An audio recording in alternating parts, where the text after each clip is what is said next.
বিষয় হচ্ছে আমরা যেন আল্লাহকে সিজদা করি, নামাজি হই। এবং আরেকটা বিষয় হচ্ছে এক আদব। আমাদের আদব বিবেক দিয়ে আটকায় রাখতে হবে। কদম বুঝি দূরের থেকে সিজদার মতো দেখায়। আপনারা খেয়াল করেছেন কিনা জানি না, আমি আমার মাজার জিয়ারত দেখেছেন কিনা জানি না, আদব আমি ঠিকই করি হৃদয়ের মাঝে, কাউকে দেখাবার জন্য নয়। আপনার আদব যদি আরেকজন ঈমান নষ্ট হয়ে যায়, দেখানো আদব এটা গুনাহ হয়ে যাবে, নাউজুবিল্লাহ বলে। মনে মনে করবেন। কোথায়? মনে মনে। সময় শুরু, কারণ এটা মারফতের আমল। আদবটা কি? মারফতের, শরীয়তের নয়। আদবটা কিসের? মারফতের। যেখানে দুইয়ে থাকবে, তিন থাকবে না। যেখানে দুইয়ে থাকবে, তিনও থাকবে না। আপনার মুর্শিদকে আপনার মন ভরে আপনি আদব করবেন, সমস্যা নাই। ভালোবাসার কোনো আইন নাই, ভালোবাসার কোনো আইন লাগে না। আপনি আপনার দিদিকে ভালোবাসবেন, কোন আইন আছে কি? বিবির পায়ে সুমো দিল কি কোন গুণ হইব কি? আর বিবিও যদি আপনার পায়ে সুমো দেয়, কোনো গুণ হবে?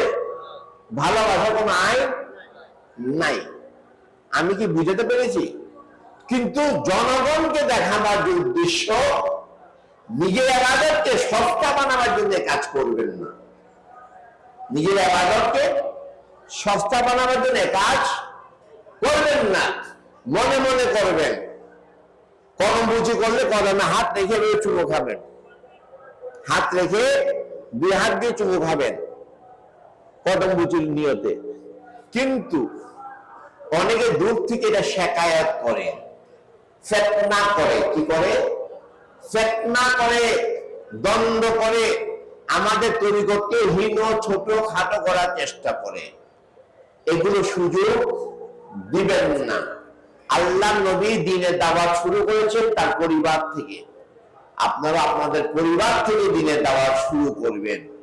আপনার সন্তানরা যেন নবীমুখী হয়, ওলীমুখী হয়, ভান্ডারীমুখী হয়, সেবার জন্য সজাগ দৃষ্টি রাখবেন। আপনার ঘর থেকে যেন দুশমনে রাসূল, দুশমনে আহলে বাইতে রাসূল, দুশমনে ওলি, দুশমনে গৌসে মাইজবানদারি যেন পয়দা না হয়, যেন সজাগ দৃষ্টি রাখবেন। আমি কি বুঝাতে পেরেছি? আপনার আমার সাথে একমত আছেন? লোক দেখানো ইবাদত করবেন, ওয়াদা দেন তো দেখি, মনে থাকবেন। বিবেক, আবেগকে বিবেক দিয়ে আটকে রাখবেন, আবেগকে বিবেক দিয়ে আটকে রাখবেন। আপনার ইবাদতে যদি আরেকজন ঈমান নষ্ট হয়ে যায়, ইবাদতের দরকার নাই। আপনারা দেখেন বড় বড় বুজুর্গ আলেমরাও তাদের প্রিয় মুর্শিদকে, তাদের ওস্তাদকে কদম বুঝি করে, কিন্তু খাস ভাবে করে। অনেকে স্টেজের মধ্যে করলেও শেকায়ত করে, সিজদা করছে। আসল সিজদা করে নাই, করেছে কদম বুঝি, কিন্তু ফিতনা করার জন্য, হেয় করার জন্য, ছোট করার জন্য, গীবত করার জন্য, নিন্দা করার জন্য, ছোট করার জন্য বলে সিজদা করছে। নাউজুবিল্লাহ বলে। আমি কি বুঝাতে পেরেছি?